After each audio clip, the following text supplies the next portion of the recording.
Hello friends, welcome to my channel. अभी तक हमने फिजिक्स एंड मैथमेटिक्स में डिफरेंशियल कैलकुलस तक पढ़ लिया था। ठीक है।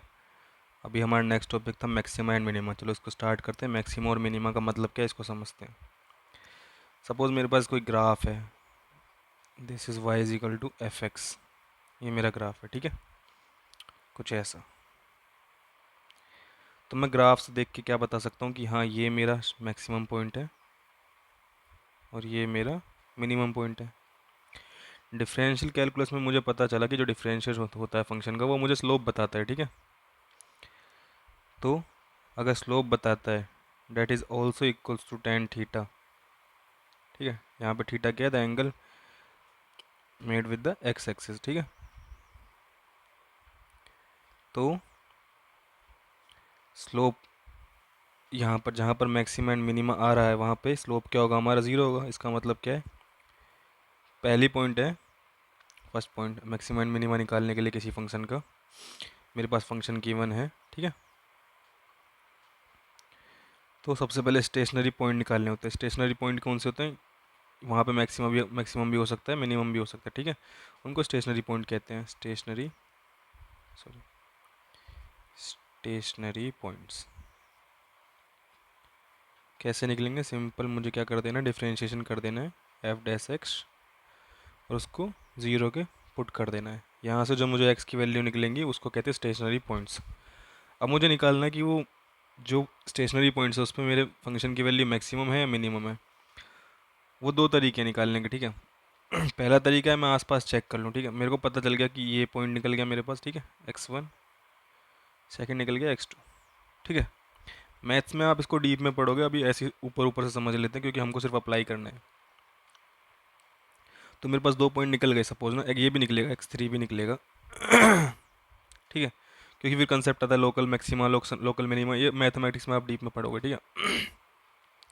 स्टेशनरी पॉइंट निकल गए जहाँ जहाँ पर भी मेरा स्लोप जीरो होगा, ठीक है। वो पॉइंट्स मेरे को निकल गए, यहाँ भी जीरो होगा, ठीक है। इसको एक्स नोट मान लेते हैं। अभी वो मिनिमा है मैक्सिमम कैसे निकालें? मान लो ये मेरा मिनिमा है, तो इसके नेक्स्ट पॉइंट पर वैल्यू क्या होगी? उससे बड़ी होगी, और उससे पिछले वाले पॉइंट पर भी वैल्यू क्या होगी? बड़ी होगी। तो एक तो ये तरीका है। दूसरा तरीका जो हम फिजिक्स में यूज़ करते हैं या बेसिकली हम यूज़ करते हैं, वो क्या करते हैं, उसी फंक्शन को दो बार दूसरी बार डिफ्रेंशिएट कर लेते हैं, ठीक है। अगर वो पॉजिटिव आता है, ठीक है, इसको मैं एक्सप्लेन कर सकता हूँ चाहे ना, लेकिन कोई मतलब नहीं ना, ठीक है। वो आप मैथ्स में पढ़ोगे, वो चैप्टर है डिफरेंशियल कैलकुलस, पूरा पढ़ोगे, ठीक है। तो यहाँ पर भी समझ लेते हैं, अगर डबल डिफरेंशिएट पॉजिटिव आता है तो वो मैक्सिमा पॉइंट होता है, ठीक है। वहाँ पे जो है मैक्सिमा होगा। और अगर नेगेटिव, सॉरी, ये होगा मिनिमा होगा। पॉजिटिव आता है तो मिनिमा होगा, एंड अगर नेगेटिव आता है तो मेरा मैक्सिमा होगा, ठीक है। अगर ज़ीरो हो जाता है तो टेस्ट फेल हो जाता है, ठीक है। लेकिन इसका भी कोई इंपॉर्टेंस है नहीं, लेकिन लिख लेते हैं, टेस्ट फेल हो जाता है,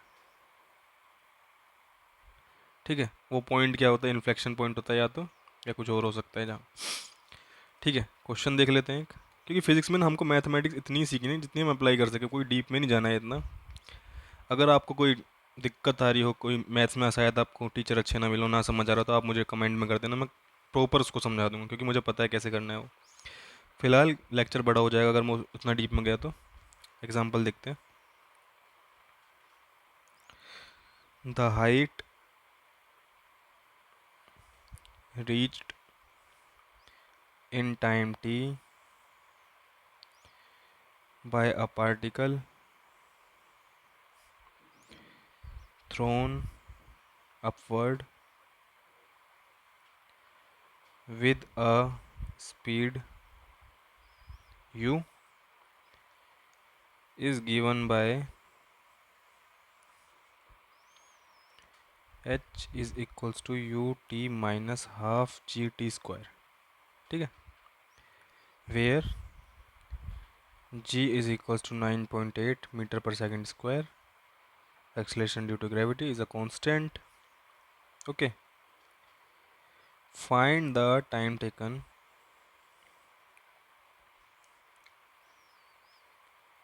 in reaching the maximum height, ठीक है। क्वेश्चन फिर से पढ़ते हैं, समझते हैं क्वेश्चन में पूछा क्या है, ओके। तो क्या है, the height is in time T by a particle thrown upward.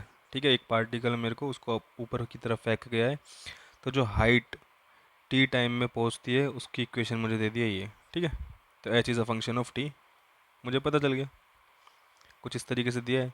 Where G is constant, find the time taken in reaching the maximum height. तो पूछा है वो टाइम निकालो जिस पे जो है हाइट जो मैक्सिमम हो। मैथमेटिक्स के तौर पे लेके चलते हैं इसको ना, अभी मैंने मैक्सिमम और मिनिमम पढ़ा है, उसी को क्वेश्चन करेंगे। सपोज कुछ ग्राफ होगा ये टी का with respect to this function. ठीक है, कुछ ग्राफ होगा, तो जहाँ पे ये हाइट मैक्सिमम है वो मुझे टाइम निकालना है, तो क्वेश्चन हो गया इजी। ठीक है, तो मैक्सिमा निकाल मतलब मैक्सिमा निकालना है, वो पॉइंट निकालना है जहाँ पे वैल्यू मैक्सिमम है। तो सबसे पहला स्टेप क्या था, डिफ्रेंशिएट कर देना इसको एफ डैश टी। ठीक है, और D H by D T कह सकते हैं हम इसको, टाइम के साथ डिफ्रेंशिएट करेंगे तो क्या आएगा, D by D T of U T minus D by D T of. ठीक है, प्रॉपर्टीज हमको क्योंकि पता है, डिस्ट्रीब्यूट कर सकते हैं हम डिफ्रेंशिएटिंग ऑपरेटर को। ठीक है, यहाँ से क्या है, इनिशियल वेलोसिटी कांस्टेंट होगी। ठीक है, कुछ ना कुछ जो इनिशियल वेलोसिटी होगी वो तो कांस्टेंट रहेगी ना, वो चेंज थोड़ी होगी। अगर 5 है तो 5 ही रहेगी, 6 है तो 6 ही रहेगी, वो चेंज नहीं हो रही है। ठीक है, टाइम के साथ।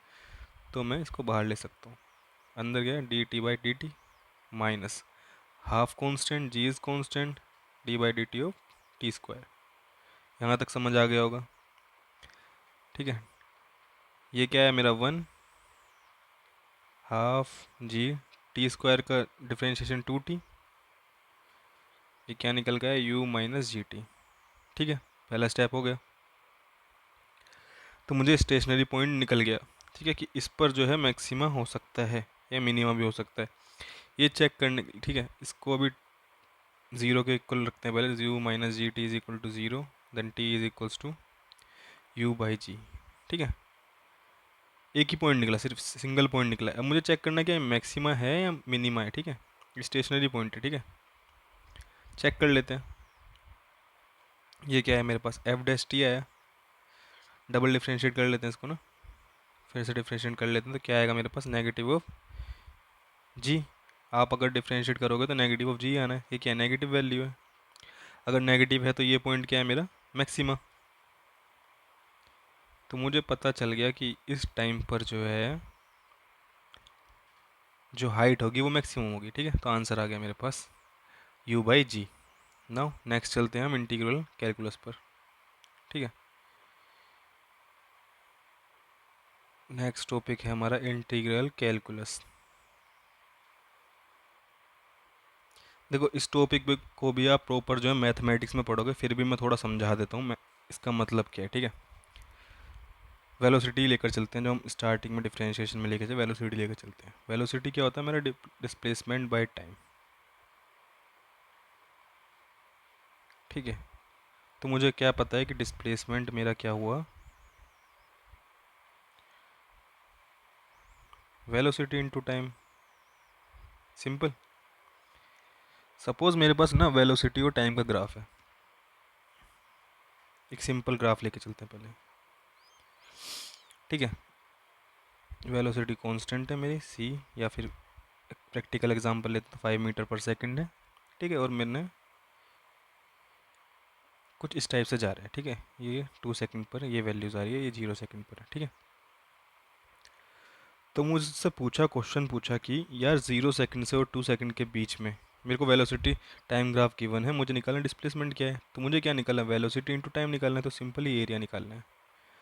तो यहाँ तो ये बड़ा ईजी लग रहा है ना, क्योंकि रेक्टेंगल बन रहा है ना एक, और रेक्टेंगल का मेरा एरिया जो है मेरा वेलोसिटी के इक्वल है यहाँ पर, और वेलोसिटी मेरी क्या हो जाएगी, 10 मीटर पर सेकंड, अगर ये मेरा मीटर में है तो। ठीक है, तो ये तो ईजी हो गया। लेकिन सपोज करो यार, मेरा ग्राफ ज़रूरी थोड़ी हमेशा ऐसा कांस्टेंट ही हो। चलो लीनियर हुआ तो मैं निकाल लूँगा यहाँ से, क्यों, मेरे को एरिया ऑफ ट्रायंगल पता है। ठीक है, सेमी सर्कल हुआ तो मैं निकाल लूँगा। लेकिन एक जनरली हम बात करें तो ग्राफ ज़रूरी थोड़ी है हमेशा वही फिगर हो जिसका एरिया हमको पता है, नहीं यार। तो यहाँ पर ये इंटीग्रल कैलकुलस का ना जन्म हुआ कैसे। सपोज मेरा जो है ग्राफ कुछ इस टाइप का दे दिया यार। अब मुझसे पूछा, ये वेलोसिटी है, यही टाइम है, मुझसे पूछा कि आप जो है बताओ डिस्प्लेसमेंट क्या है t1 और t2 टाइम के बीच। तो सिंपल है, मुझे ये तो पता है कि हाँ मुझे इस रीजन का एरिया निकालना है, ये तो मैंने देख लिया, क्योंकि मुझे पता है कि वेलोसिटी वो डिस्प्लेसमेंट क्या होता है मेरा v/t। तो मुझे एरिया निकालना है, ये तो मुझे समझ आ गया था, इतने सारे ग्राफ कंसीडर करे तो ये पता चल गया। लेकिन निकाले कैसे यार, अब इसको कैसे निकालें, मुझे तो ऐसे किसी ग्राफ का एरिया निकालना आता नहीं है। तो साइंटिस्ट ने क्या किया, इसको ना ब्रेक कर दिया। कैसे, मैं इसका एरिया तो नहीं निकाल सकता, लेकिन मैं ब्रेक कर लेता हूँ इस रीजन को ना, स्मॉल स्मॉल रेक्टेंगल बना लेता हूँ। ठीक है, ये मैंने स्मॉल स्मॉल रेक्टेंगल बना लिया, क्योंकि मैं रेक्टेंगल का एरिया निकाल सकता हूँ। ठीक है,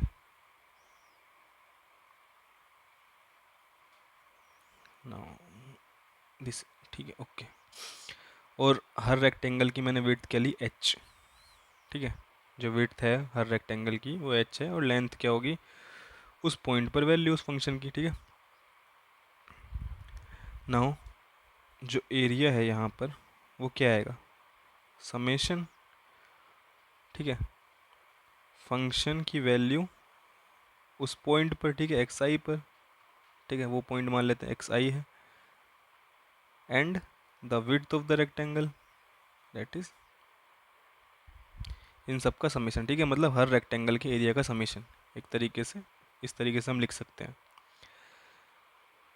तो यही चीज़ आई कि यार यहाँ तो मेरा एरर आ रहा है, मुझे एरर कम करना है, मेरे को एरर जो है रिड्यूस करना है, क्योंकि एरर तो आ रहा है ना, ये मेरा एरर आ रहा है ना, ये एरिया क्योंकि बच रहा है। तो ये एरर कब रिड्यूस होगा, ये एरर तब रिड्यूस होगा जब मैं ये रेक्टेंगल जो है इसकी विड्थ को और कम कर दूँ, तो एरर कम हो जाएगा। मैं और कम कर दूँ तो और कम, एरर और कम हो जाएगा। तो एच को अगर मैं ज़ीरो के पास ले जाऊँ तो एरर बिल्कुल ना के बराबर हो जाएगा। ठीक है, तो यही किया, लिमिट लगा दिया। लिमिट का कंसेप्ट भी आप मैथमेटिक्स में पढ़ोगे कि एच टेंड्स टू जीरो यार। ठीक है, ये एग्जैक्ट नोटेशन नहीं है, मैं सिर्फ समझा रहा हूँ। ठीक है, कि आप चीज़ों समझो, ये एग्जैक्ट नोटेशन नहीं है। ठीक है, यहाँ तक मुझे पता चल गया कि ये एरिया ऐसे निकल जाएगा मेरा। इसी को क्या किया, इंटीग्रेशन कर दिया। This is integration. ठीक है, F X with respect to, यहाँ टाइम के रिस्पेक्ट में तो डी टी, और ये भी क्या, टाइम का ही ग्राफ है। ठीक है, तो ये मेरा एरिया निकल जाएगा t1 से t2 के बीच इस तरीके से। यहाँ से इंटीग्रल कैलकुलस का जन्म हुआ, और कुछ फॉर्मूले होते हैं इंटीग्रल के। सबसे पहले हम बेसिक एक और चीज़ देख लेते हैं, जैसे वेलोसिटी को मुझे पता है dx/dt भी लिख सकते हैं। ठीक है, देन यहाँ से मुझे पता है dx is equal to V D T. यहाँ मैं अगर इंटीग्रेट कर दूंगा dx को तो मेरा x आएगा, और यहाँ से वी डी टी का इंटीग्रेशन। ठीक है, इस तरीके से लिखते हैं। अगर आप मैथमेटिक्स करते हो तो धीरे धीरे आपको समझ आ जाएगा ये चीज़ें, अगर स्टार्टिंग में लेकिन प्रॉब्लम होगी आपको। ठीक है, प्रैक्टिस से होगा वो। कुछ फॉर्मूले देख लेते हैं इंटीग्रेशन के जो काम आएंगे। ठीक है, इंटीग्रेशन फॉर्मूले। एक और चीज़ ना, ये डिफरेंशिएशन का बिल्कुल इन्वर्स टाइप है ना, डिफरेंशिएशन में तोड़ रहे हैं, इंटीग्रेशन में जोड़ रहे हैं। ठीक है, तो इंटीग्रेशन के कुछ फॉर्मूले देख लेते हैं। साइन एक्स अगर मेरा फंक्शन है, इसका इंटीग्रेशन मेरा होता है माइनस कोस एक्स। जिस कोस एक्स का डिफरेंशिएशन क्या होता है, minus sine x. Sine x का इंटीग्रेशन क्या हुआ, minus cos x. Cos x का integration sine x. Sec square x का integration tan x. Cosec square x का integration minus cot x.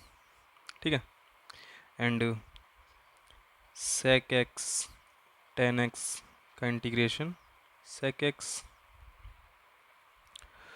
And